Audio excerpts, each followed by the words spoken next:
শেখ হাসিনার বিকল্প একটা সরকার গঠন করতে চায়। জুলুম সেটার পুনরাবৃত্তি ঘটিয়ে শেখ হাসিনার বিকল্প একটা সরকার গঠন করতে চায়, যার জন্য ওনারা এটা মনে করতেছে আমরা ইসলামী দল, শান্তিপ্রিয় দল, আমরা আল্লাহর উপর বিশ্বাস ও আস্থা রাখি। আমাদের সাথে যারা আছেন ওনারাও শান্তি চায় এবং বাংলাদেশের আপনারা দেখেছেন আমাদের একটা জরিপে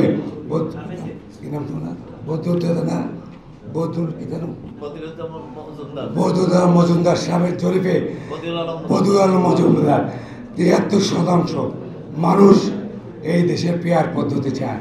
তার মানে বোঝা গেল বাংলাদেশের সিংহভাগ মানুষ শান্তি চায়। ওদের শান্তির পক্ষে আমরা আছি।